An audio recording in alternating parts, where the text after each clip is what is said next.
Chapter 1. The Realms. A man may imagine things that are false, but he can only understand things that are true. For if the things be false, the apprehension of them is not understanding. That was an Isaac Newton quote. Suffice to say, the question of whether I am a spiritual being having a physical experience or a man searching for spiritual enlightenment highlights the possibility that we are dealing with a physical body and a spiritual body. What is the relationship between these two bodies, and how do we reconcile it with our own experiences, thoughts, and beliefs? I'm convinced that we face many paradoxes in our lives. The question of what is real or not often comes into play and depends on one's point of view. Some scientists suggest that they are on the verge of proving that God does not exist and that we live in a holographic universe. So what is the relationship between this physical realm we perceive as being real and the spiritual realm? How do they interact with one another? These are important questions that need to be answered if we are going to find any comfort and authority in our lives. There is another realm that comes to play and often influences our perceptions of the physical and spiritual realm. This third realm is what I will call the fictional realm. We are all familiar with reading fictional novels, and if the writer is very good, he or she can paint amazing imagery in our minds with nothing but words on a black and white page. That capacity is rooted in our imagination, our mind and emotional body's abilities to create to such a degree that we can literally escape the physical realms and live inside the fictional realm and relate to it with deep and profound emotional attachments. It's our own portable Star Trek holodeck, capable of creating realistic environments where we can play, learn, or work.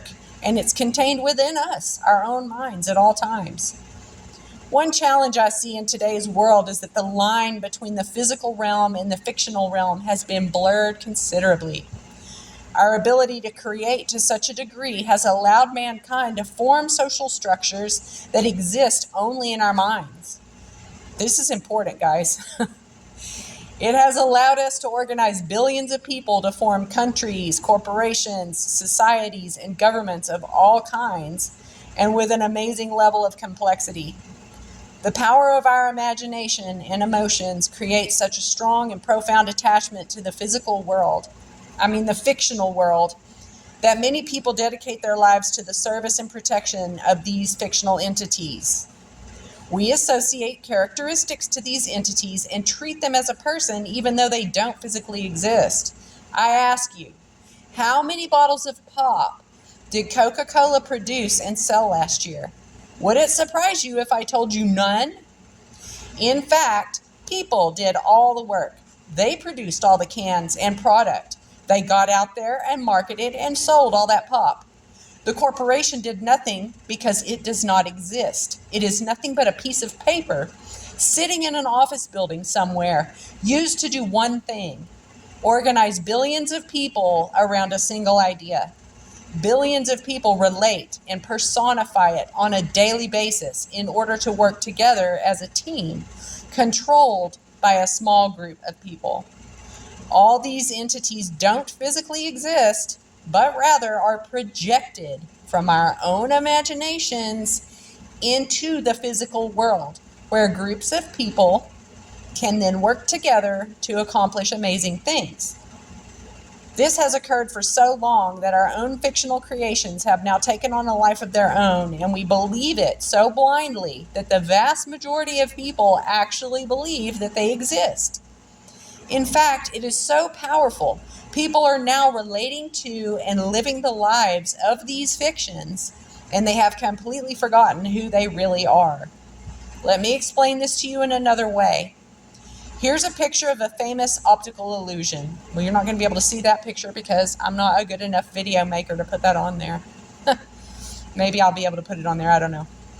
Anyway, in this picture, you can see either a young lady or an old lady. If you cannot see both, consider that the jaw of the young lady is at the same time the nose of the old lady. The necklace around the young lady's neck is the mouth of the old lady. The young lady has her head turned to the back and is looking away, while the old lady is looking forward and down. Do you see both now? Let us pretend that the young lady and old lady represent the spiritual and physical realms, both existing as one during this manifestation. Now let me show you how the fictional realm works. Look at the picture and say, Mickey Mouse, out loud. Did you see him? Most of us may only see a glimpse of him because of the way our imagination works. Perhaps try saying Mickey Mouse a bunch of times for 5 or 10 seconds. Did he get any clearer? Maybe a little bit. Now look at the picture and tell a story about Mickey Mouse. Perhaps he's in his front yard inside the picket fence throwing a red ball for his dog Pluto. And Goofy comes to see how his pal is doing and trips over the red ball and falls flat on his head. Did you see it now? I suspect most of you did. Not only that, but with more detail, you'll start seeing it in color with actions and smells even. You may even stop looking at the black and white picture of the ladies because your picture is now in full animation and it takes a lot of focus and concentration to keep it going. I also suspect that some of you even strayed from the little storyline that I wrote and started making up your own story to extend the visualization even more. Our imagination is so powerful that we ceased observing the spiritual or physical realms represented by the two ladies in this picture and only focused on the imagery of our imagination. It is this capacity to create that is so very powerful and needs to be governed very carefully. People directly involved with advertising for corporations, that would be me. Governments, religions, and other organizations interested in directing or influencing how people behave use this technique all the time because they recognize the power of our imagination. The problem they find is that we get numb to the effects of this manipulation, so they must get louder, faster, brighter, flashier, and more creative with each attempt. I suspect they also get frustrated by individuals who wake up to the reality of what's going on and decide not to be influenced by their trickery any longer. Me again. Awareness of the fictional realm goes a long way towards being able to do this. Their manipulation of people can only go for so long before the fiction must collapse, and what is left is the reality of the spiritual and physical realms. The other great thing is that we can consciously choose to stop participating and turn it off at any time. It's just a matter of removing ourselves from the influence of all the fictions and return to the physical and spiritual realms. I suspect that is why most people like to escape the city and all the noise of the media and spend their holidays in the bush, camping, hiking, bird watching, hunting, boating, fishing, soaking up the rays on some tropical beach. We instinctively know where we are supposed to be in order to get a break from the evasiveness of these storytellers. The challenge I have with these people who tell these stories that manipulate and control people is the morality of their actions. Because of the power of free will, we are able to set any rules we want on how the fiction will be governed and presented to people. And we also have the ability to turn it all off. After all, it is us that created it. We must remember that our imagination is a tool, and it can either serve or enslave us if we are not consciously aware of how we use this tool. We can create amazingly complex systems as a result of this powerful tool. The creators set the rules for how the spiritual and physical realms are governed, but we essentially set the rules for the fictional realm. We can do whatever we want in our own imagination. But what about if we get caught up in others' imaginative stories and their intent is not honorable, but instead has immoral or unethical consequences? I believe this has resulted in much of what we see going on in the world today and why so many of us feel powerless to do anything about it. We all feel that something is wrong and very much broken.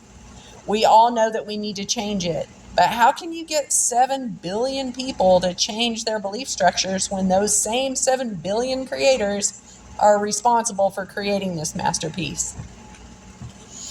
The fictional world has gone far off course, and I'm sure the creator knew it would happen, mainly due to a lack of moral and ethical foundations to govern the fictional realm. We are the masters of the fictional realm, and as such, it is up to us how we govern it. The challenge is that even though most people are lost in the fictional world, they still act out in the physical world, which has consequences in the spiritual realm. And all of this is causing a great deal of damage and harm to each other, the environment, and to the world herself. I don't see any of this as being evil. I see all of what is going on as tough love by the Creator. I view the fictional realm as a school for the physical, and the physical realm is a school for the spiritual realm. We're in school right now, and our lessons are coming up to the final exam. We are at a critical juncture in our lives and experiences. It's up to us to see this for what it is, opportunities to grow stronger.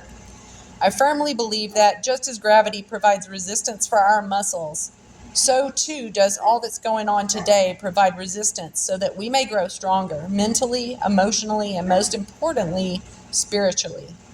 We, the spiritual beings on this earth, are here to learn some important lessons. And until we find ourselves and see who we truly are and stand with the authority and power given to us by the Creator, we may miss out on those lessons.